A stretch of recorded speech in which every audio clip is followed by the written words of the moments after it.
Streaming cyberspace into your place. Sanctioned by the Red Light Racing League. From Stafford Motor Speedway, it's the Virtual Grip Network's penultimate round coverage of the Skitter Creek SK Modified Series. It's Season 13.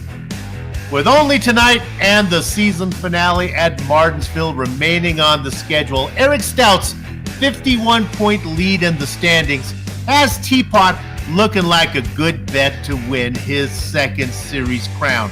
Those jonesing for drama can get their fix with the knowledge that the season finale is not a droppable race. So if Stout were to find trouble there, it would count. An interesting thing to watch is the success of the Allen family. Pop sits fourth in the points, while his boy Luke Logan is tied for seventh. With it mostly over except the shouting, drivers will be looking for momentum for the upcoming Season 14, and we're going to bring that to you here on VGN as well. So pull the lever on the lazy boy and settle in for the simulated short track racing action that is about to stream your way. Let me offer up a warm nutmeg state hello and welcome on this Thursday night, April 17th, 2025. It is the institution, J.R. Shepard, who joins yours truly, Bill Soups on, live in the VGN broadcast booth to bring you our Words Eye View. Replay Ryan Seneca doing what he always does, turning the knobs and pushing the sliders. All right, JR, a lot of people know Stafford is a fun place to race, I think. What do you think about it? Oh, absolutely, Soup. Stafford Motor Speedway is one of my favorite tracks on the iRacing surface, and this car is a great match for this style of track. This place, it's a half mile in length. Turns are only banked around 8 to 9 degrees. And we know these modifieds, they are momentum race cars, and the name of the game tonight will be carrying that momentum through these long, flat corners. There's more than one way to do that at this place. Some drivers like to hug the very bottom of the track all the way through the corners, while others will try to run more of a diamond line, enter low, allow the car to move up in the center, then back low on exit. And those variations in the racing line are what will open up passing opportunities here tonight on track. It also might lead to some contact, so Soup, these drivers will have to stay on their toes if they want any chance to win here tonight at Stafford. Hey, JR, before we look at the points, let me ask you this. The series organizers have dished up an extra 50 laps here tonight. We're going 150 instead of the usual 100. How does this track wear tires? What do you think about that? Well, you know, back when we were here on race 5, tires were not an issue. We only did 100 laps, so it's not a big deal to get around here 100 laps in these modifieds. When you add that extra 50, I'm thinking about the time you're getting to lap 125, the difference between having those old tires versus new tires is going to be extremely noticeable, and the big difference is going to be the drivers with the new tires can hold their car down on corner exit and allows them to get that move made on the car in front of them. So I think it will come into play here tonight. So the extra mileage gives us a little extra time to be with you and brings in a little extra strategy as well. Let's go ahead and take a look at the points. Not a whole lot to look at here. Teapot Eric Stout, he's got that big 51-point margin over Bradley Stefano. Stefan has a win this season. Channel Cars, he's been really good. He's still looking for his first win, however. You know, Stout's got 7 of them. Look down there, and that's we talked about. This is Pops Allen. Kenny Allen sitting in fourth, just ahead of Brian Bianchi. Bianchi with the win as well. Fred Leclerc has been very hot of late. Then there's Jeff Aho, the defending champ. Boy, things have not gone his way this season. Had a slow start. He has seemed to shake off some of the rust, at least, trying to build some momentum like we talked about for the upcoming season. Hopefully he'll be back for Season 14 to make a run at his second championship. And then there is Kid Lemon Lime, Luke Logan Allen. Had a great race last time out. He's up a position in 7th, tied with Jeff Aho. Then Joshua Buckley, boy, he has been quick of late. The series organizer really coming around. And up 4 spots, our big mover for the week, TJ Henson. All right, there you go. We hope you're going to stay with us here for the entire event. Should be a good one. Good night to go racing. This one and one more to go.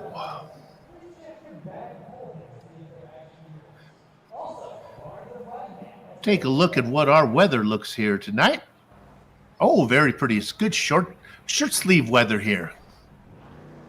Temperature looks very good. Partly cloudy, 70 degrees Fahrenheit. Track temperature at 80 degrees. Oh, that's beautiful. Glad you are with us. Okay, they are girding up, and let's go ahead and give you the starting order right now. A rather small field, a sweet 16 of drivers gridding up here with only this and one more race to go. So maybe a little bit of the enthusiasm out of these guys. Eric Stout, your points leader, is going to be sitting on the pole. Now watch out for Rex Hoyle. He's got a lot of experience. He's got a lot of career wins. He'll be starting in the number 54 outside of Eric Stout. Yeah, inside row 2, we got Bradley Steffen in that 89 car. Outside in the 62, TJ Henson. In the 40, it is Rob Higgins. He's been quick of late. And our first BRLer coming making the crossover in the double deuce, Bruce Pearson. Rolling off row 4, inside in that 60 car, Brian Neff. Outside in the number 6, Luke Logan Allen. Defending champ Jeff Aho will be starting in 10th position. Inside of him, the 9th spot will be Brandon Feeney. Rolling off inside row 6, we got Fred Leclerc. Outside in that 13, Josh Buckley. Another race winner is Brian Bianchi. Ken Allen, not a great qualifier sometime. You'll be starting way back in 14th. Yeah, and the last row on the grid, row 8, inside in 15th place, Andrew Lewis. Outside, Bob Higgins. And of course, our sponsor for that grid is racedaycd.com. If you are in New England and you want to know about short track information, there's no better place to go than racedaycd.com. That's what I do when I'm there. All right, the attention is turned now to Eric Stout. 150 laps, that's a long way to go. Cannot think that this can be done without a pit stop. We'll see. Yeah, so in my opinion, the only way we're going to go without a pit stop is if we go green flag racing this entire time. That's not been the trend we've seen here of late, so we'll see what these drivers can do here tonight. Of course, a smaller field of 16, they could get strung out here and start to get in a rhythm and get it going. All right, out of the final corner, gather at the chicken steak, cover around the cows. The horses are out of the barn, and it is Teapot leading the stampede down into the first corner. That's Hoyle on the outside, cannot get it going. There goes Bradley Steffen on the inside. Steffen has been keeping Stout honest all season long. And Stout has just gradually been building up that points lead, but Steffen is right there. TJ Henson racing back in 4th position, a little farther back. Oh, look at this battle. That's the 62 of Henson. He's stuck on the outside. The 60 of Brian Neff inside the top 5. Yeah, and it's going to be a little sliding. You know, these drivers are going to be sliding around. It's a little bit slick on these cold tires. The first couple of laps, we see Bruce Pearson get to the inside of TJ Henson there. They make a little bit of contact, but they keep it moving here. And, yeah, TJ is not in a great spot right now on those cold tires. Now, once those tires come in, the outside's not going to be that bad. We see Brandon Feeney actually going around on the backstretch off of turn 2. No caution right now. No caution for Finney. Oh, man, that's a horrible thing. You see him down there in the Connecticut alfalfa coming out. He's found some tarmac to race on. Let's take a look at it right now. Was there contact? Oh, just a self-spin. Yeah, no contact. It's got to do with these cold tires. If you touch that apron any at all while the tires are still coming up to temperature, the car is just going to whip around. Some of that's got to do with the bottom of the car actually bottoming out on the track surface, as well. The bad news is Feeney lost a lot of track position. The good news is he did not go a lap down without that yellow coming out. Beautiful shot as they go underneath the camera. Love that angle. Stout, Steffen, Hoyle, Higgins, and Neff, your top 5. Yeah, we're watching some of the best racing right now on the track back here. Jeff Aho, he finished 2nd in the first race here. He's had to start in the back, had some problems in qualifying. I do expect him to move forward, but at the same time, with him qualifying that poorly compared to what he's normally used to at a place like this, he's probably riding. He's probably saving a lot of tire right now and has no intention of moving through the field quickly. Working on Josh Buckley. Buckley out there just putting in the laps times. He's got quite a gap back to Fred Leclerc, who races in 10th spot.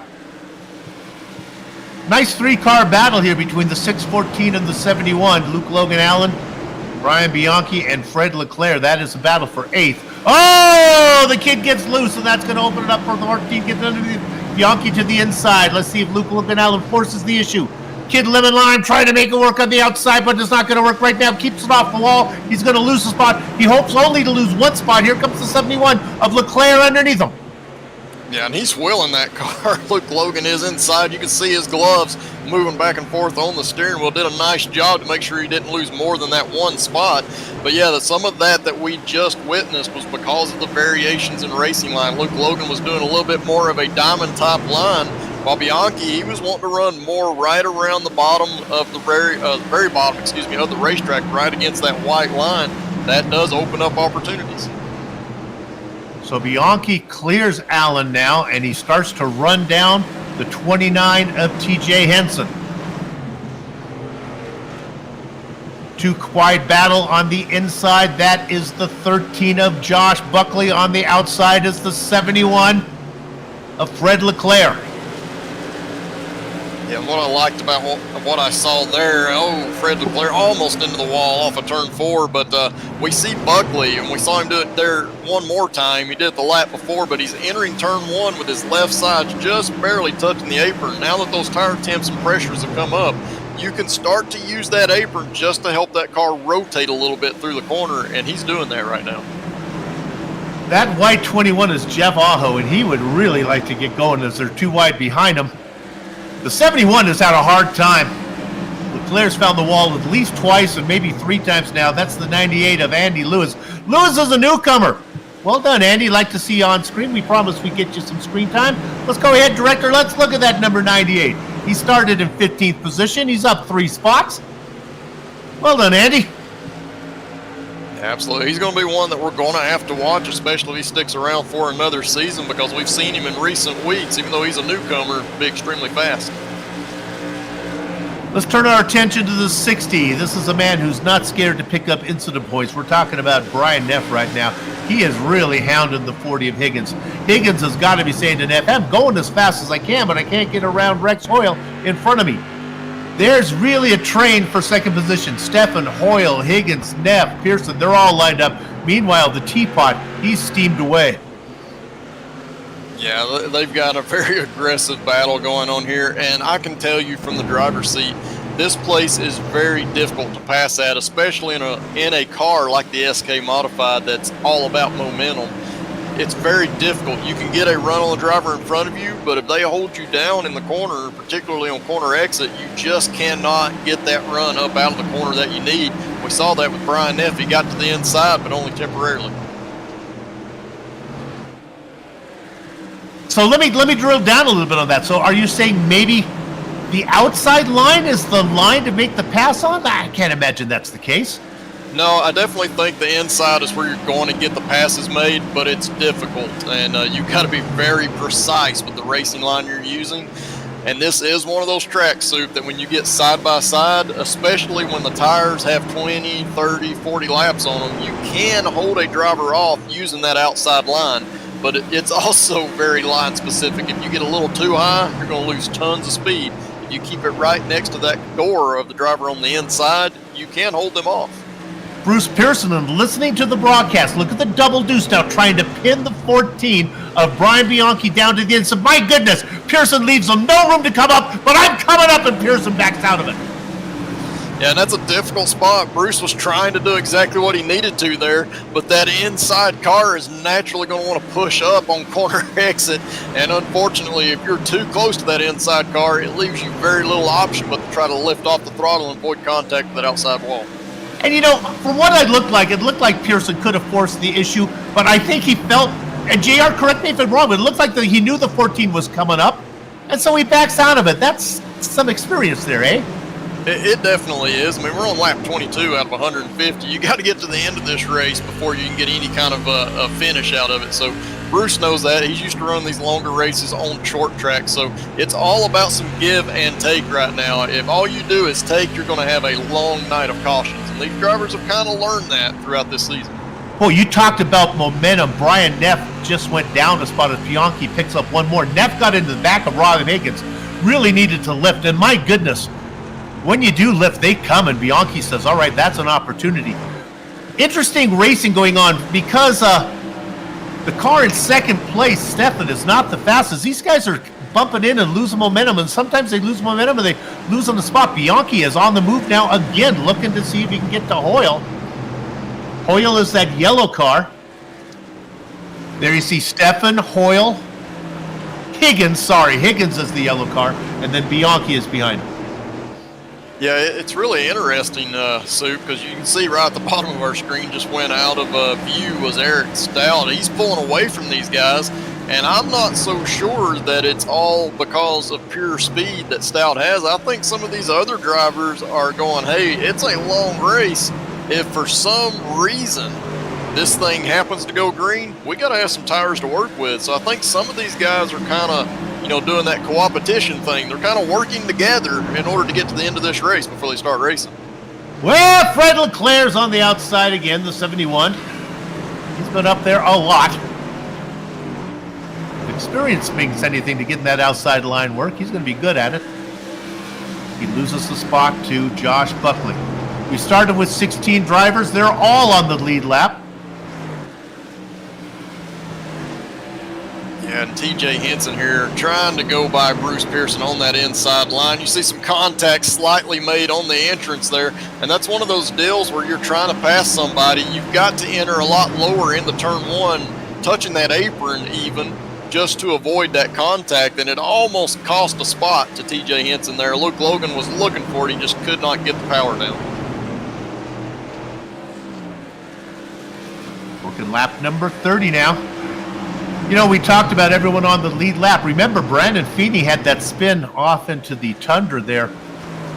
Came back out, and Brandon's got to be thinking, where's the yellow flag? I'm still on the lead lap, but Stout, little by little, beginning to run me down. Yeah, he's dying for a caution, and this is kind of one of the downsides to having a smaller field than what we're used to, only 16 cars here. If you have a mistake and a caution doesn't come out, you're in a high likelihood of going a lap down. And if you go a lap down, you never know for sure if you're going to get that caution to get the lucky dog. And then even if you do get that caution, did the leader lap more cars, besides just yourself? So you could not be in contention for that lucky dog. So it can make for an extremely long night. Unfortunately for Feeney, he was involved in that, and he's just waiting, hoping that something happens. Does Feeney have any advantage knowing that he is so far down it is pointless to race hard, that maybe he can save tires and maybe a yellow flag comes out and all of a sudden he's in as good a shape as anybody else?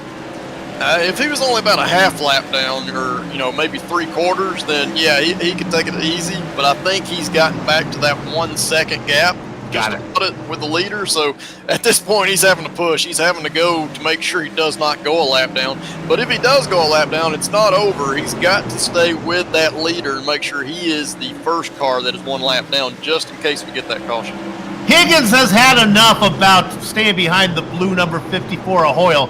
He gets it in there, and now Bianchi trying to tuck down in there, but he cannot. Good job from Hoyle. And Hoyle says a little bit, hello, to Bob Higgins there. He gets him loose again. One good tap deserves another. How about a third tap? Now here comes Bianchi to the inside. Easy, boy. Bianchi loses momentum. Now working on the top side is Brian Neff. Neff being very patient, at least by Brian Neff standards, as he races back there in 6th. Here comes Hoyle. Yeah, Rex Hoyle, he was watching that perfectly and decided to make his move. Now it gets very tight for that inside car on the bottom of the track, and he's going to lose momentum, but he's still to the inside of Higgins. So he's going to battle him out through 3 and 4. He should have the preferred position as they go into turn 1 here. Cialis bathtub through 3 and 4. Now the advantage goes back to Hoyle. Look what that side-by-side racing has done. It's been Stefan who's been holding up that train for 2nd place. Now he's got himself about a 5, 6, 7 car length lead. Now stuck on the outside is Higgins, looking to get underneath again is Bianchi, but my partner says how hard it is to get the power done. They're side-by-side. Going down the backstretch. Let's see if it's the shorter way around or the momentum on the top side that prevails. Looks like it's going to be Bianchi who gets the best of it. And oh my goodness, here comes Brian Neff as well. Yeah, it really looks to me like Rob Higgins is kind of struggling with the fronts a little bit because he just does not have that grip, especially when he was in that outside line there. So I think he's going to have to rethink how he was driving the beginning portion of this race, try to get those tires cooled back down and in a happy spot, then go back to work on these drivers. But until he does that, I'm afraid he's going to continue to move backwards. We're going to turn our attention to last place. Brandon Feeney. He's got a season win so far. He had that early spin, and here comes Stout. Stout can't take too long to get done with him here. Sure, he's got himself a nice little gap of about 2.7 seconds, but he doesn't want to waste too much time behind Feeney. No, absolutely. And one of the big reasons, and it's hard for someone to understand, but if you stay laps right behind another driver, just tucked in right behind them, you lose downforce on the nose of these SK modified. Really? Yeah, you do lose some downforce, and after a while, it can cause you to heat your front tires, particularly the right front tire, just because you start to put more and more wheel into it to get the car to rotate. Before it's over with, you've really made those tires angry, and the car just does not turn anymore. So it's something you've got to be conscious about. If you're behind another driver, do not turn that wheel more than what you would normally do when you're out there by yourself. Great zoom-in shot there from our director. We're looking at Jeff Aho on the inside of Luke Logan Allen. Allen finds a little bit of the wall, move the defending champ up one more spot into ninth. Allen gets a little bit of a tap back there. It's series organizer Josh Buckley.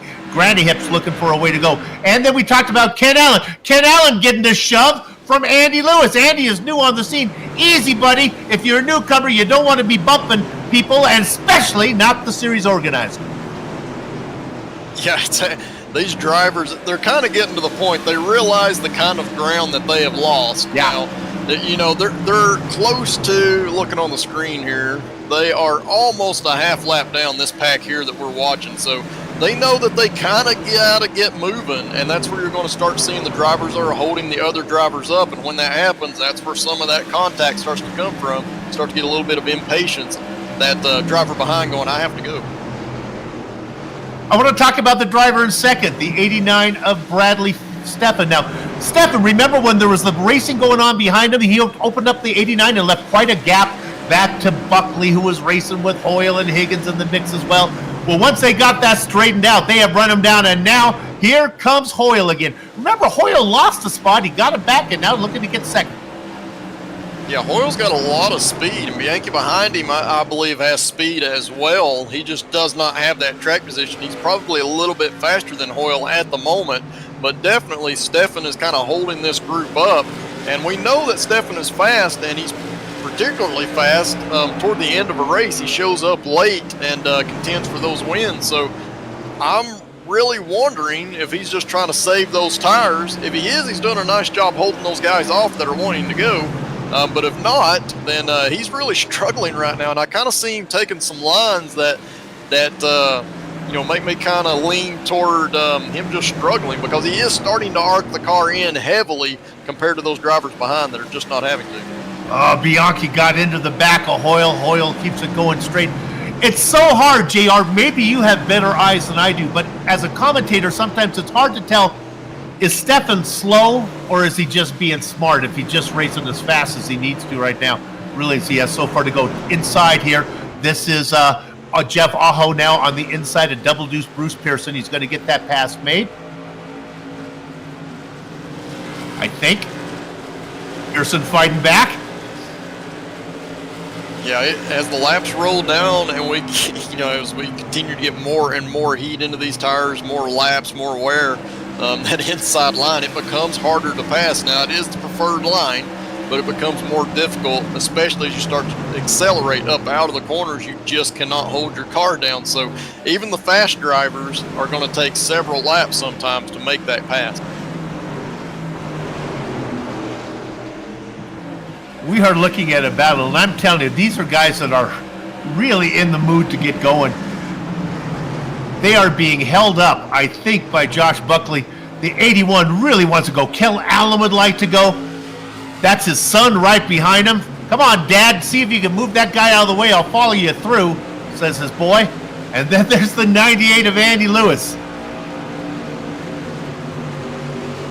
Yeah, and Soup, I've been kind of watching our lap times up on the screen right now. I can tell you that our leader is not the fastest car out on track, so.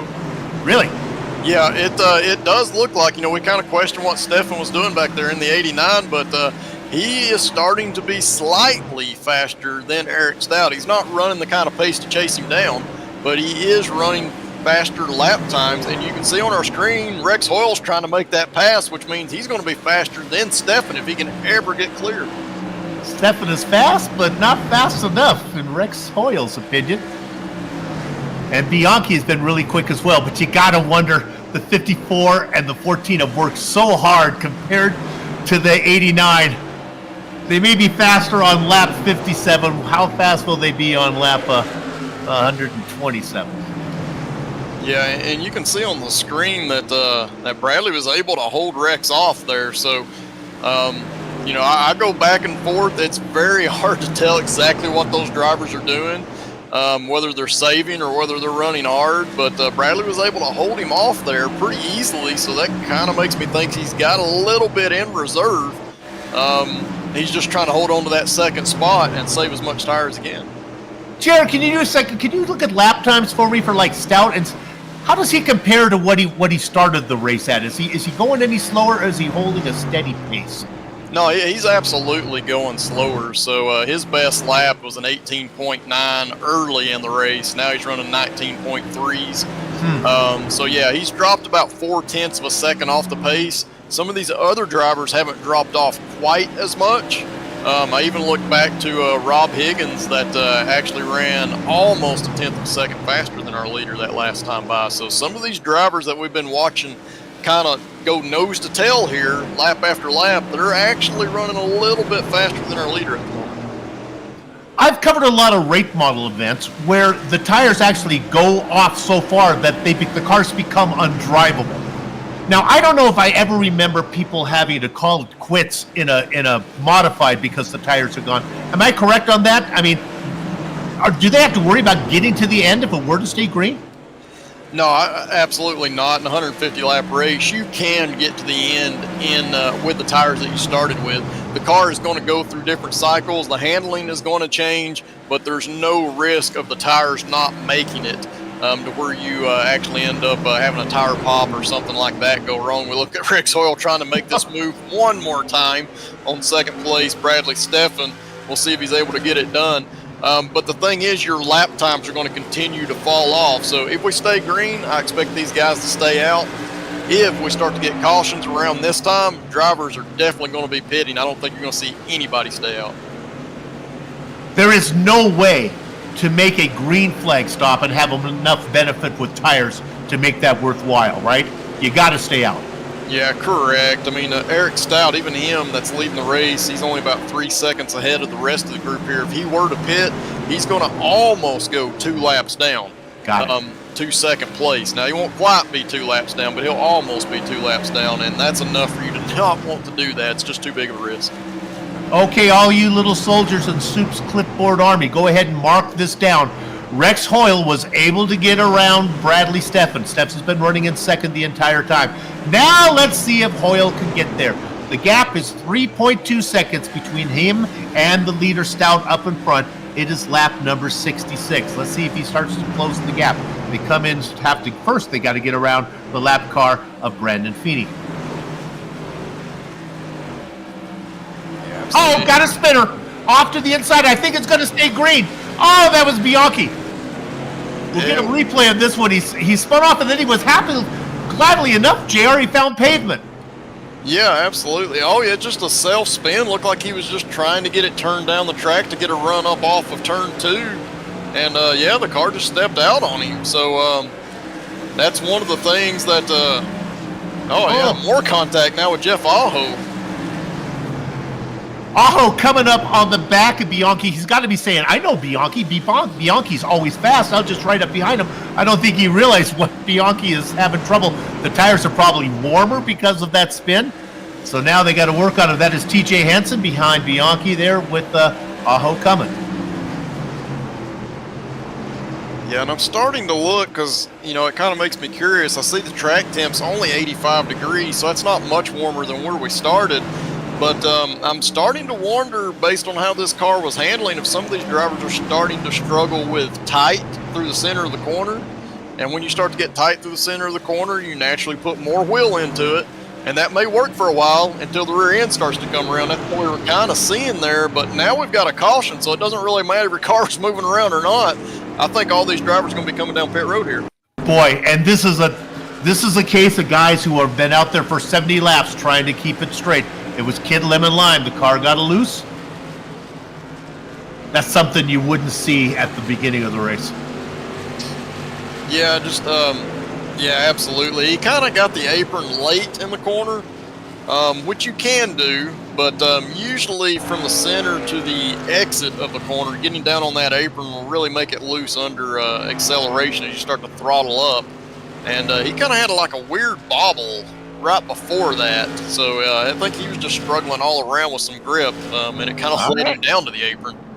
Here they come. Pit stops are something we're not used to seeing that mean anything. Now, it's a bit random because these cars are really not meant to pit. Even though Stout goes in first, there's no guarantee that his crew is going to work the way he needs to. Yeah, Ratty Hip stays out. Go ahead. Sorry, yeah, no guarantee, but I'm kind of curious, and I don't know that I really saw it there, if any of these drivers would be willing to take just right side tires because, you know, typically in these SKs, left sides don't wear anywhere near as much as what that right side pair will. So kind of expected some guys to take a gamble just to get some track position. Boy, when I was watching it, they do the outside tires first, do they not, JR? They do the right sides first? They do come around. I'm trying to follow up myself and see if what I can find there. I think they only took right sides. Okay. What I can tell. That would make sense to me. Now, if I were a driver that was toward the back of that pack, somebody, for example, like Luke Logan Allen that just had the spin, I would definitely take the 4 tires because I think we have enough laps left in this race that the left sides can come into play, and that will help him move around a little easier coming through the field. But definitely, if you were in the first half of this field, I think right side tires is the right call. 25-second stops for the guys in the back here. Starting with TJ Henson. So my guess is Henson and Neff, they took 4. Yeah. Henson, Neff, Higgins, and those are the guys that I think took 4. Yeah, and I think that's a good call for them. We obviously saw TJ kind of struggling there for a little bit, so it makes sense that he would have done that as well. So Josh Buckley has stayed out. This is going to be, well, Josh, I'm sorry, man. Good luck. God bless you. Go with God. And you know, Soup, I'm gonna make a comment on this. We kind of overlooked it. There's only one set of tires in the pits for these drivers, so I think Buckley, he does not care if he's leading or not. He's just wanting to hold some type of track position. If we get a caution with, say, 25 laps to go, Buckley's going to be flying. J.R. Shepard, it is such a pleasure to do a broadcast with you. Buckley out there right now, all he wants to do is just kind of hang on, and he'll come back. Well, everybody else will be on old tires. If he gets that yellow in the right spot, he'll be in good shape. Meanwhile, hey, what a great job he's doing right now, making Stout work for him. Yeah, and like I said, he doesn't care if he's leading or not, but one thing he does care about is trying to slow down that Stout machine, because if he makes Stout work hard, it's obviously going to abuse his tires. So if we get a late race caution, he's going to have a little bit of tire wear that is going away due to that hard running, especially in that outside line early on a new set. Well, I tell you, Buckley is hugging the inside like a tight pair of Fruit of the Looms, man. He's making everyone go around the outside. Yeah, and I can tell you right now that Buckley's speed is not that terrible. You know, the guys that are fast we saw in that first half, they're running about 19 flats, 1908s. Buckley was running a 19.1 last time by, so he's only about a tenth of a second off from these other guys. Boy, he is really tight now. He has no option to come up now because he's got Hoyle to his outside. Let's see if the 54 can make it work the same way that the 12 did. Look what Granny Hips is doing. Josh Buckley is doing a great job on 81 lap old tires.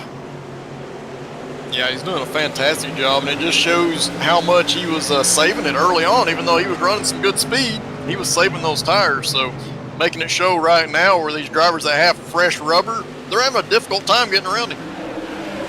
Bianchi says, I'm coming to the inside. I've had enough of this work on the outside. Now Buckley is out there trying to find his way down. They are too, I feel 3 wide coming. Easy, back out of it is the 89 of Bradley Steffen. He's going to put it in there. There's no room. Buckley gets shoved up. Somehow they make it work. The 81 on the inside, that is Daddy Ken and Allen on the inside, with the 89 on the outside of Steffen. Ken Allen making his way through the field. How did they keep it all going in the right direction? Yeah, I cannot explain to those watching at home how sketchy that was. That was some great driving by both Bradley Steffen and Josh Buckley. And up in turn 2, we've got a big mess, but there's no caution out on the speedway right now. No caution. That is the 62 of TJ Henson got turned around. I guess he spun off to the inside. The 43 of Bog Hibbins rolls around the top. Bradley Feeney was in it again. Boy, Feeney has really had his issues. And, well, the 62, after doing a little pirouette, TJ Henson brings it back out. Yeah, and I know exactly what TJ was trying to do. He was trying to enter high and then turn the car back down to get a good run off, but unfortunately that leaves the door open for the car behind, so just really a bad racing accident right there. I am the defending champ, and my name is Jeff Aho. I'm in car number 21, and I am now in 3rd. I started in 10th. Here I come.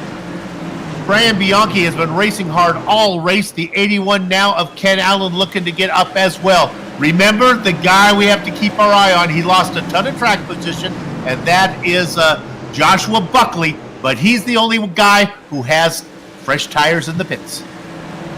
Yeah, absolutely. He, after some of that contact and, close quarter racing, he decided I'm getting out of here, which is not a bad thing. His ultimate goal is to have that extra set of tires ready to go if we get a late caution here. And if these guys keep racing this way, eventually I feel like we're going to get another one. Really, track position now meaningless to Buckley. He just wants to be able to stay out there, come on in and make the pit stop. So as long as he can stay on the lead lap. Yeah, and I can tell you, I've been kind of watching up front. Eric Stout continues to lead, but Rex Hoyle, he's been slowly moving in, and he's getting closer and closer to that half-second mark. He's just under 0.7 of a second right now, but Rex Hoyle, he's got a ton of speed right now, and he's trying to make ground up on our leader. Remember, it really hasn't been an equal playing field level-wise for Hoyle and Stout. Hoyle has been back there racing really hard. He was behind Bradley Steffen for a long time, who was racing in second position. Then he was in those battles with the 40 as well. Now he's clear. Now he can see if he can what he has for Eric Stout. They both have the same fresh tires. They both have been working them about equally as hard. Now we can see what's up, and Hoyle can maybe make Stout use his car a little more than he'd like to. Absolutely, and that's what you need to do if somebody is just flat dominating and leading all the laps in a race. You don't necessarily have to go after them and try to pass them. If you can just be close enough that they're starting to change the line that they normally run, or they're starting to push their car a little bit harder than what they would like to do, that can be enough for them to wear their stuff out and allow you to make a pass late in the race. Bradley Steffen, who was racing in second for so much of the race, has now fallen back into 6th spot. Racing a little more tame than it was early on. Perhaps maybe the faster cars have made their way to the front, the slower cars a little bit in the back. They seem to be racing a little more organized than before. Yeah, we just saw Luke Logan Allen. He had a big hit coming off of turn 4, but I think he doesn't have enough damage to pull it off track. But that was a hard hit there.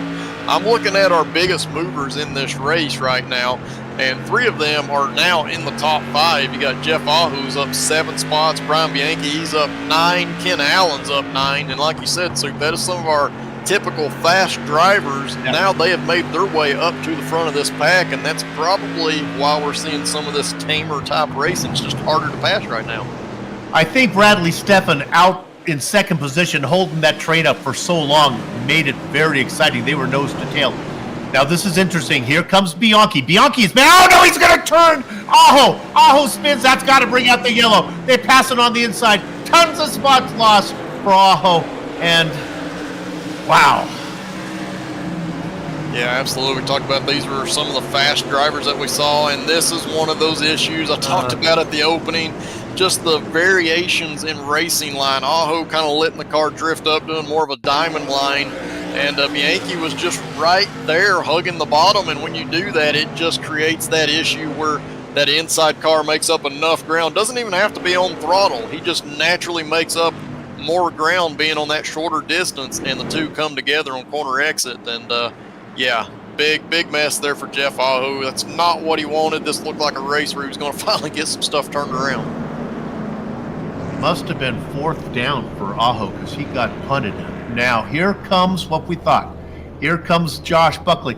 I don't know, this yellow flag may have came a little bit early. I don't know if the gap is that much difference here. It's about, yeah, the difference in stints have been what, about, how long have these guys been out there? Yeah, it's going to be shy of 30 laps. Yeah. It's enough that they've had a heat cycle go through those tires. So absolutely, you're not going to see a difference in the first, I would say, 5-6 laps in this run. But after those tire temps come back up on those guys that have been out there for a little while, they are going to be running, I would say, about a tenth and a half slower than what Buckley is. And that's going to be enough for him to kind of get his car positioned, rotated through the corner, and be able to make a pass on corner exit. And from what we've seen of Buckley and his talent level, he certainly has the pace to get this done. It'll be fun to watch. Also fun will be this restart. Yeah, I was just thinking about that because we know Rex Hoyle is about the only driver that we've seen kind of challenge Stout, at least be on the same page as him on this racetrack in lap times.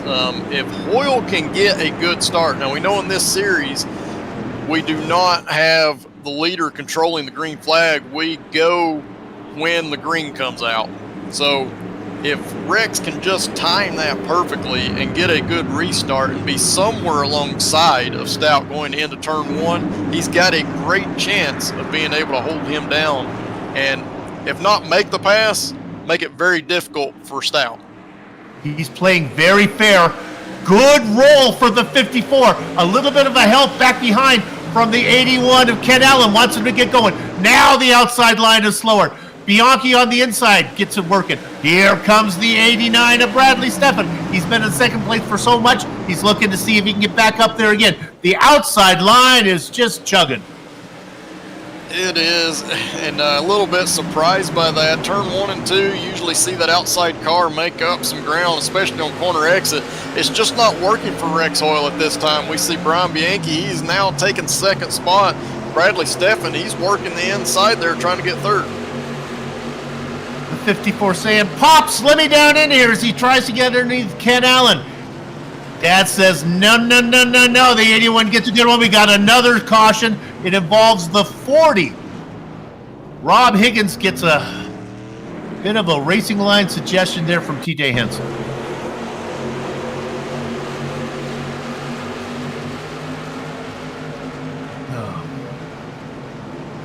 Yeah, a little bit unfortunate there. I think more than contact, it was some net code on corner entry there. Yeah, and that's something that we've seen in the modifieds typically, especially with that right front to left rear. And yeah, I think that was just net code when they go back and look at it. Super unfortunate because you're definitely going to feel like that driver on the inside turned you. If you're the driver that gets turned, there's nothing letting you know that it was net code, so you're going to be upset about it for a while. There we go. We're looking at it, and yeah, there was 6 inches there. That's my story, and I'm sticking with it. All right, we have a new segment here on VGN. It is called the Josh Buckley Watch. Just tune in on the number 13. He is the storyline. Racing in 12th right now. He'll be on the outside. TJ Henson to his inside in the 62. JR, can the grass cool off your tires? Well, in previous tire models it could, especially on the road cars. That was something that we would even see drivers do during the race on the roadside, endurance races on the roadside. even under green flag, would try to dip a quarter of their tire, half of their tire into the grass right before braking or whatever, just to try to get some temperature cool down. On the newer tire models that they've come up with recently, there's not a big effect to doing that. I know drivers still try to do it. I was always under the impression that I just want to try to avoid any of the rough stuff or the marbles and keep that off the tires, because, like I said, tire models are changing, they're getting better, and one of the things you have to worry about in real life is the rubber you pick up under caution on those tires. So I don't want to go anywhere other than the normal line around this racetrack. I know that iRacing spent a lot of money hiring somebody to go down and actually analyze the temperature of grass, the moisture content during the weather, different types of grass compared to Bermuda grass, compared to, clover, or what they have here in New England, which is a different type of grass. Here we go, a little bit of a up there from the 89. Bradley Stephens says, "Let's go! Look at this! Bianchi on the outside. He's going to make stout work for it, but he loses momentum through 2. Yeah, Brian just got a little too high on entry in the turn 1. A little bit surprised by that. But yeah, there's no grip out there. If you get that high on corner entry, it's going to allow Stout to get back to the front. And now Steffen's looking to the inside, trying to get second spot. We are working lap 110, 40 to go. Stuck on the outside is Bianchi. Stout out in front. You would think that's the place to be safe, but not in this league. They'll hunt you down no matter what position you race in. On the inside, it's Papa Ken Allen. And the 54 of Rex Hoyle saying, "I'm back." Yeah, definitely. Rex is going to try to get up there. We see some cars going through the grass. No caution on that one. But, yeah, it looks like it was Brian Neff that had a little excursion, did some grass trimming on the backstretch back there. We'll get a replay here. Yeah, we just see that the 22 there, Bruce Pearson, getting a little bit loose. Neff trying to take evasive action, and in return, he just had to go through the grass. Let's go to Josh Buckley right now. He is coming if he can just find some racer room. Talk about being pinned in. He's got Pearson to his outside. He's got Jeff Aho in front of him. He's going to get down in there. He takes the car underneath the apron. Look at those tires grab the tarmac. Here comes Josh Buckley. That was a great move, and I can tell you why he's making moves like that. The biggest thing is he's been stuck back here with these drivers running too wide, and he does not want to be. He knows that he needs to make use of those good tires that he has on this thing early on in the run, if possible. So he's making those type of moves because he's kind of been stuck with nowhere to go. He's got nice tires. He'd like to be able to use them. Right now, stuck behind the 62. Reeve right on board with Buckley. He is now up to 10th spot. Boy, they are lined up. There's a smorgasbord of cars to get for Buckley if he can get underneath them. Yeah, absolutely. And you can see those drivers in front of him. I saw the 98 there get a little bit loose of Andy Lewis coming off of turn 2. That is a spot from the center of the corner to exit. If you do not get the line correct and you over throttle, the rear end will get loose. So we can see drivers making some of those mistakes. Obviously, drivers like Buckley are trying to take advantage of that. Brian Neff has come back from his trip into the grass. He's picked up a spot on Rob Higgins. That's Aho now underneath the 38 of Brandon Feeney. Feeney certainly hasn't had it. He's had an eventful race. He's stuck on the outside. Aho trying to get back up. Remember, Aho got turned a while ago. Definitely, these guys continuing to race hard. We talked about Feeney. He had that spin early, so obviously back in 16th place for much of this race. He's trying to get up there in the top 10. We continue to watch Buckley here, who has made the move on the inside of TJ Henson. He's going to try to get that completed, but he's got that 98 kind of running that lower exit off the corners, kind of stopping his momentum there. You saw what he did last time in that position. He just went underneath everybody. He's coming up on the back of Andy Lewis. You got to wonder if Buckley remembers. Lewis got into him last time. Buckley now trying to get underneath. Look at the car turn. Coming off a 2. Yeah, and it's a good point, Soup. I know in this league, especially, they're very respectful toward one another. But obviously, in any type of racing, if I'm a guy that has gotten into another driver, you know, unintentionally or whatever, just a racing incident, if I've made contact with that driver, as we see Buckley go to the inside here, I always try to give that driver space if we ever get around each other again, because you don't want to get contact made back to you. My dad told me the tree remembers, the axe forgets. So there he goes. Buckley picks up one more spot, up to 8th. Now, up front, there's a battle for second. Stuck on the top side is the 89 of Bradley Stafford.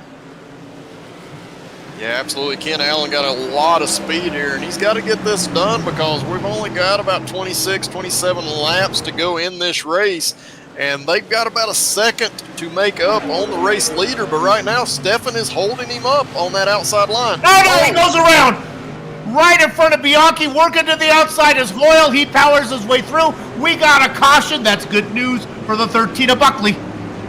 Yeah, absolutely, because Buckley's going to come out of this in the top 5 as we go back and look at the replay. I think Ken Allen just gets loose on his own trying to drive it in. Might have had a little bit of rear brake in that thing because that's one of the adjustments these drivers have, and the rear end just snapped around on him on corner entry there. Unfortunately, he's going to take Rex Hoyle and Brian Bianchi out with him. Hoyle thought he was going to sneak by on the outside but got collected, so some big names got up in that one. Woo, Dougie, we got ourselves a sprint to the end now. Yeah, and I said it just a minute ago, Josh Buckley's going to come out in 5th place. That gives him the inside line to potentially make up a couple of more spots. And I think he's going to have more speed than those drivers ahead of him. He may not be able to make those passes, but because of that strategy he went on, this could be a podium-style finish that he's going to receive from it. Well, sure, because before Buckley was having to run down names like Bianchi and Hoyle. Those guys are gone now. So now he's looking to get, while Stefan has been quick, now he's looking to get around Allen and Leclerc. We haven't heard much from these guys all race. Yeah, absolutely, and it's drivers that Buckley has had to race around, so he's familiar with how to race them. And he's going to have that fresh rubber and the preferred inside line on this restart. So definitely, he's enjoying himself right now because what looked like a not so great strategy is now kind of turned his way. And a little yellow flag screen time to the 98 of Andy Lewis, the newcomer, having a nice run. Started not in dead last, but on the last row, up to 6th. Well done. Yeah, and you know, that's something that I think any series organizer wants to see from a newcomer, especially if they have speed. He wants to see somebody that's able to go from the back to the front, but wants to be able to see them do it as clean as possible. We haven't talked about the 98 a whole lot. I know he's been in a few little pieces of contact, but he's not caused any big messes, and that's what you want to see when you have a newcomer coming to the league. All right, so now our attention is on so many drivers. Buckley inside of row 3. You got the kid lemon lime, Luke Logan Allen in the number 6. My goodness, he's been in the wall a few times, but he's back there in 3rd. Bradley Stefan has been in 2nd for so much of the race. He's starting on the outside. He gets a good start. He's going to really have to make stout work for this one. Stefan with a half car length lead. We have not seen the outside line work. Look at Stefan pin him down. There's no room for Teapot to drift up. The 89 is leaving no space for the 12 to come up. They are side by side right now. They bump. They come off of the line. iRacing is going to score a new leader for the first time. It's Bradley Stefan. Can he make it work? 1 lap is easy. 2 laps is hard. Now Stout gets the best of it. We got a caution. Oh, and the caution comes just seconds after Stout remade that pass. We'll see what the caution was for here. Otherwise, we would have had a new leader had that happen a little bit earlier. Looks like Neff had momentum lost on the front stretch, a 3-wide situation, and it's just one of those things where you're not completely clear on where drivers are around you because you've had to check up so quickly. Didn't realize you were in a 3-wide spot, and Neff was just trying to move back out to the outside, but Feeney was already there. It really wasn't. He lost momentum, and they came on both sides of him. So that was a Brian Neff. His reputation for being well, that's how we phrase this, a confident driver, but I'm not sure if that one was really his fault. I think the storyline was what Bradley Stafford was able to do, and that is lead a lap. He didn't finish the pass, but he was able to get there first, make Stout work for it. Yeah, and you know, that's the goal. If you don't feel like you can fully make that pass, which Stefan may not at this point, the goal is just to do everything you can to be side by side with that leader and potentially inches ahead of him when one of these early cautions come out, because that's the easiest way to make a pass. You don't have to fully pass that driver. You just be slightly ahead of him when the caution come out. It almost paid off for him this last run, but he'll get another shot here. So walk me through a restart, JR. Are these cars, is there enough horsepower, or is there just so much traction from the big tires that can you light it up, or do you have to manage how hard you step on it? No, you don't have to manage it at all in these SKs. There's only about 400 horsepower, a little bit more than that. And you only have 2 gears, you know, so the way the gearing is, it takes you a little while to get that speed built up, so you can just hammer down on these restarts. And it's all about, in these cars, it's all about who gets on that throttle first, because it takes you, like I said, time to build up that speed and momentum. So whoever gets on the throttle first has a big advantage. Is the timing of the shift important, or is that something that's easily done? It's not so important, but you definitely don't want to miss it. You don't want to hit that rev limiter. If you hit that rev limiter, it just kills you, and you're going to lose 1 or 2 spots, you know, without a doubt.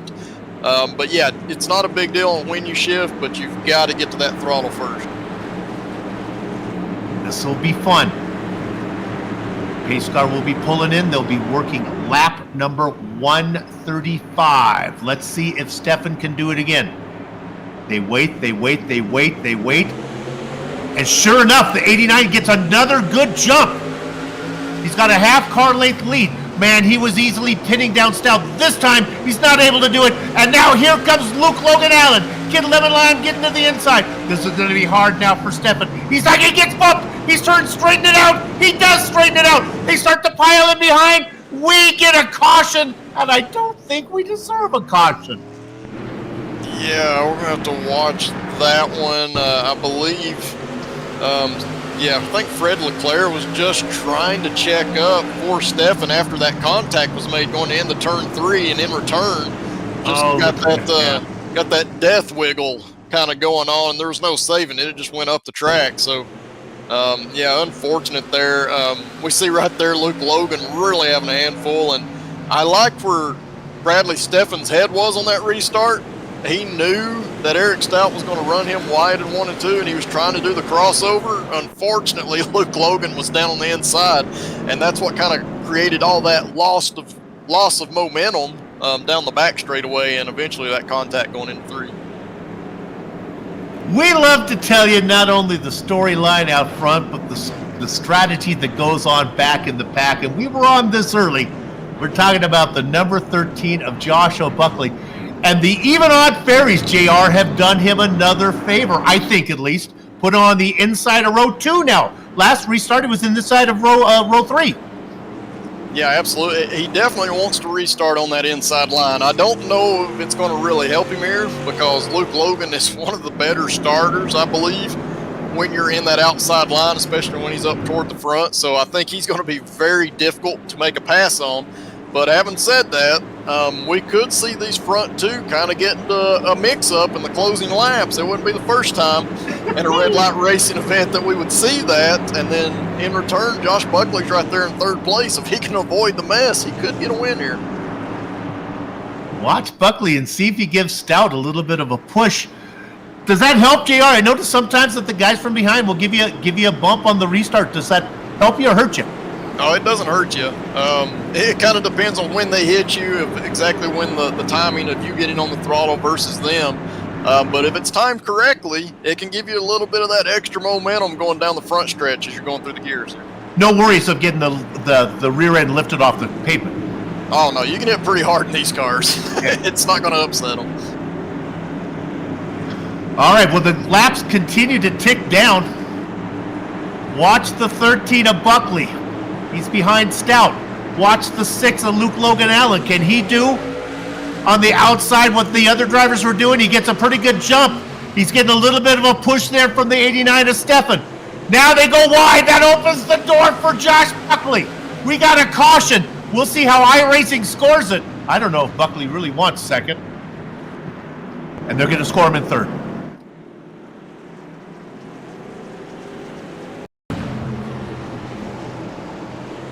Oh, yeah, just, I'm not sure if that was kind of a checkup that created that or just Bianchi had more speed going through the corner. I had a little bit of a checkup I can see right in front. It starts with a 98, and I'm not sure exactly what happened in front of him, but kind of a chain reaction. I believe that was Higgins in the 40 behind him that checked up, and then Neff checked up, and just an accordion effect there. Yeah, you're asking a lot of these guys to take a breath here. You're talking about Brian Bianchi, Rex Hoyle, and Ken Allen. They've been racing up front, and now they're buried in the back. Well, I wonder if Kid Lemon Lime learned anything there. Luke Allen in the number 6. What about this? You know, we talk about him. He is a youngster. I don't want to guess how young he is, but I think he is barely double digits. I remember right. It's like 11 or 12. We'll get the official answer here if he was hanging on into the podium. Looks like he's going to get the best of Dad today as Papa Allen buried back there 13th. Yeah, and Luke Logan, he's got tons of speed. He's got the raw speed and ability. We've seen it all throughout the season. And the scary thing is the things that he messes up on, he's got a long time to get better at those things. So he's only going to get better. And once he harnesses that raw speed fully, these guys are going to have to watch out because I've seen some of the things that he can do. And, you know, I don't think he'd be upset by this, but I believe he went to Darlington a few weeks ago or, you know, the previous week. And I think he had a head-to-head sim racing, you know, battle with Noah Gregson. I'm going to get it out here in a minute. Yeah, and held his own. Faster, yeah. So he's got tons of speed. All right, let's watch the restart. 12 on the inside, the 6 on the outside. Stout against Allen. They wait. Allen about a quarter car length back. They go. They get a little bumped a little bit. More bumping from the 89. Let's get going. Now Josh Buckley trying to get underneath Allen. They are side by side, pulling away as Stout. Stuck back in there. How about Double Deuce Person? There he is. Bruce is with us now, working on the inside of the 89 of Feeney. Let me correct myself. It's Stefan on the outside there. Feeney well back in the pack. Stout trying to pull away. Buckley, it's finally going to get this done, JR. Yeah, he's working hard, and he's being very respectful. Oh, contact on the backstretch.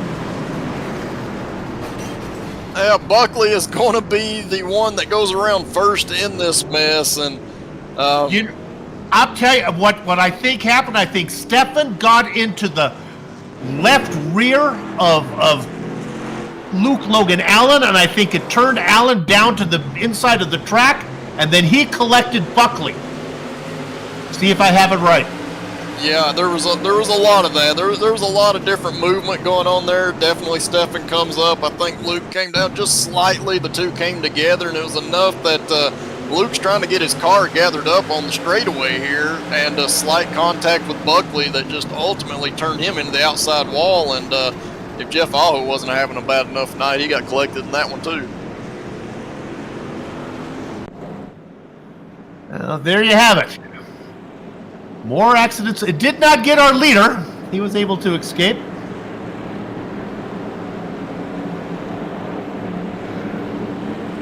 So how does it shake out? Well, Bradley Stefan, he's able to sheepishly stay up there in second. Oh, let me correct myself. Luke is still out there. I guess he's just got to lip it around for two laps. Yeah, and that's the thing, like, obviously doesn't have any major suspension damage. He's probably got the toe knocked out a little bit. It may tighten up his car through the center of the corner some, but he'll definitely be able to finish, and it's just one of those things about when the caution comes out. When iRacing throws that caution, kind of dictates where you are and whether your car is still able to continue on and move. So it's going to give him at least that third spot back. Really only loses a spot there then. Well, it was John Lennon who said, life is what happens while you're busy making other plans, and certainly the plans that Joshua Buckley had, they were working out so well for him, and now the 13 sitting back in 15th spot. But it was fun while it lasted there, Granny Hips. All right, they come out of corner number 2 under caution. The pace car will pull in. We have a green-white checker. We have not heard much from Double Deuce Bruce Pearson. He's sitting on the outside of row 2. How straight will Luke Logan Allen's car go? Well, we'll find out. It took a pretty big hit. And don't count out Bradley Stafford. He has made Eric Stout work hard. Look at the start from Stafford. He's got himself a 3/4 weight lead, but he cannot make it work through 1 and 2. That's been his Achilles heel. Now Stout is bound out in front. It looks like the number 6 still has speed. He gets underneath. Can they come across the line, and can we finish this under the green? The answer is yes. We're going to have a green flag finish now. Luke Logan Allen, Kid Lemon Line working hard. He gets turned. He gets bumped by the 62 and TJ Henson. He spins off, but we stay green. Meanwhile, out in front through the final 2 corners. 1 corner to go. They call him Teapot, and he steams his way to his 8th win of the season. Bradley Steffen gets second one more time with TJ Henson still in 3rd. Another wild finish there, Soup, going into, this is the second to last race. These drivers that continue to make it exciting late in the race. Indeed. Where did the number 6 finish? Kid Lemon Lime down in 8th, but it was ahead of his dad, so that's got to make him feel good. Well, the racing is over. The broadcast is not. That was a fun one. We'll come back and talk to some of the drivers after we run down the entire starting finishing order. Don't go far. You're watching the Virtual Grip Network.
Welcome back to Stafford Motor Speedway and the Virtual Grip Network's penultimate round coverage of the Skitter Creek SK Modified Series Season 13. The results are in. Let's give them to you now. No, it was Herman of the Hermits who had the line. Second verse, same with the first. Well, this is kind of like 10th verse, same as the 9th verse, as Eric Stout picks up yet another win this season. That'll be his 8th. Bradley Steffen, I don't know how many times Steffen has finished behind Stout in these races, but there's been a lot of them. One more second place finish for the number 89. And TJ Henson, the 62 had some issues. He started in 4th, fell back, but when it was all said and done at the end, we're going to get to talk to him in the post-race show. Double Deuce Bruce Pearson will come home 5th. Rounding out your top 5 is Brandon Feeney. Bruce, as we look on that, let me get this right. Pearson gets 4th, Feeney gets 5th. Lewis, Higgins, Allen, Hoyle, and Neff 6th, 7th, 8th, 9th, and 10th. I'll give you the rest, JR.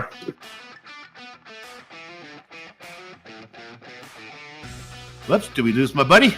Oh, sorry, I'm right here. So, yep, got rounding out the top 10 here. Brian Neff in 10th. Bob Higgins, he comes home in 11th. Josh Buckley, 12th place tonight. He had a great run going, got turned late in this race. 13th place would go to Fred Leclerc. Jeff Aho has another disappointing night for himself, I'm sure. 14th place for him. Ken Allen, he's one of those drivers that got caught up in some wrecks late in the race. 15th place. And Brian Bianchi, he was another driver that was going to be a contender here tonight. He'll come home in 16th place. Let's bring in our race winner, Eric Stout. And he's well on the way to his second championship, going to championship in Season 10. Looks like he's going to win it here again in Season 13 with just one race to go and a lot of drop points in his pocket. Eric, all about the restarts tonight, and they were interesting. Yeah, so heard your sort of lead in there. I actually think I locked it up tonight just by showing up and completing a lap. So, but I'll save that for next week. We can spend a few minutes next week and take a victory lap together. But yeah, I think sort of similar approach to the 100 lapper early in the season. I knew that qualifying was going to be really important. Very difficult to pass. I actually think we had a little bit better opportunity to pass this time around with the cooler track temps, but I still just wanted to get it out front. And to be perfectly honest with you, I was looking for just kind of one final stamp to put on the season. And AJ and I were on our way to doing that last week, just to remind everyone, what's up. Yeah. And unfortunately that didn't work out. Had a little bit of, the issue with Fred, which I felt bad about. When I saw the replay, I realized he was trying to make a move on Josh as I was trying to make a move on him, and certainly not trying to get into him there, with the fresher tires. But yeah, I honestly was probably most worried about Bianchi on the one restart when he was in third. Other than that, I didn't really feel threatened necessarily. I think the biggest risk was Luke almost hooked me accidentally on the front stretch on one of the restarts. But once I got clear, I really wasn't worried about it. Those guys were mixing it up as best I could gather. It was kind of a sloppy finish to what seemed like a pretty clean race and probably a more enjoyable broadcast for you guys than to call caution laps. But all in all, happy with the performance. Happy with the qualifying effort, and number 8 on the season. I think I think that is it's a nice seal, a nice stamp to put on the season, and looking forward to bringing it home officially at Martinsville next week. But not wire to wire. I think he got nipped at the start finish line on one lap. I think he got 99. Well, actually more than 99 as we a little bit into overtime. But yeah, it was fun. Congratulations. Go ahead. Thanks. Yeah, I was going to say, yeah, Josh led a couple laps. He was on an alternate strategy there, and it actually was going to pay off for him until I think he got wiped out, which is unfortunate. But yeah, I think he got one, and I think Stefan got one, getting tricky on the restart, just trying to make up for the disadvantage of being on the outside. But that's cool. I don't need to, necessarily lead them all. I need to lead the last one, but you can look at the totals, and that tells the story, Soup. It's a good show. We'll see you down the road. Finish this thing out with a win next week. Good job. Thanks, brother. Have a good night. Eric, Teapot Stout with the win. One of many for him this season. JR, who you got? I got Bradley Steffen here. Hey, man, congratulations on a second place run. I know it was kind of an up and down night for you, but ultimately brought it home in second place. Did you think you had any opportunity there late in the race with all these cautions coming out? What, to get Eric? Yeah. Nah, no way. Nah, there's no chance. He was too fast. Even early on in the race, trying to keep up with him, and I was losing tire. Did a lot of practice. Obviously, I didn't. I don't like this place. I don't really drive it. I mean, it's kind of a boring track to me, in my opinion. Kind of showed in the race, minimal cautions up till the end. I just thankful to get out here with the second. I was honestly thinking coming into this race. Obviously, I was late in practice. Way back in the pack as far as times went, but qualified decent. I'm like, wow, okay. Maybe we have a shot, but as soon as we went green, Eric was gone. It's like, oh, well, we'll just see what we can get tonight. And like I said, thankful to get a second. Yeah, it definitely seemed like one of those nights where it was going to be hard to get anywhere close to that 12 car. But, we go into the last race of the season next week at Martinsville.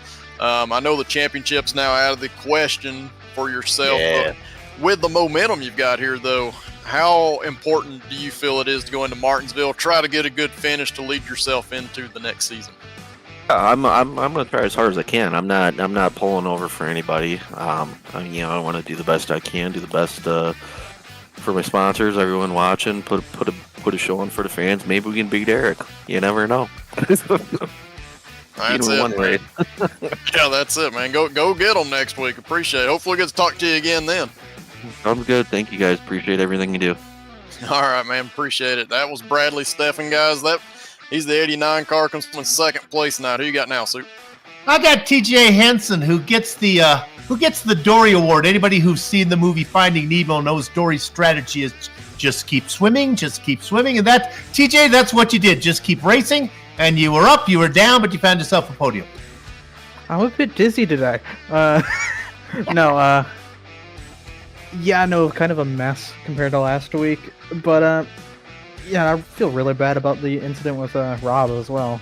I'm pretty sure it was a little bit in that code, but still, I feel really bad for that next week's Martinsville. But yeah, a third, I'm honestly shocked. I don't really like Stafford. Where do you rank yourself as far as going on? You're a top 10 driver, right? If you were to be honest with yourself, that's where you should be, somewhere up there like that? Somewhere in the back half of the top 10. Is this your car of preference? Is this if you had your choice of iRacing machine to race? I'm more of a late model racer myself.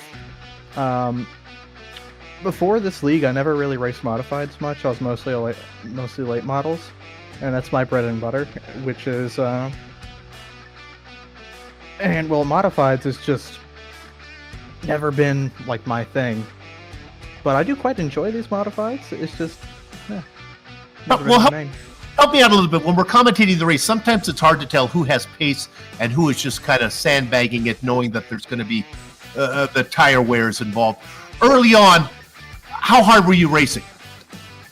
I was putting it about 70%. Especially in that long of a race, you gotta just kind of take care of your stuff. Did you always plan to make a stop if there was a yellow? Absolutely. That long of a race, you gotta take a stop there. Was there any question? My right rear was in the 70s when I pit. Okay, that's what I wanted to ask you, because we'll get you out of here on this one. But Josh Buckley is the only one who stayed out there. He went like 85 laps before the yellow fell for him, and he was able to come in and it worked for him. Unfortunately, got turned at the end. Was there any thought of saying, there'll be another one, I'll stay out a little bit longer? After I pitted. I kind of thought about that. Well, it was a good race, TJ. Well done. Will we see you in the season finale? Oh, absolutely. Love Martin. All right, baby. Go get him. Well done. Yep.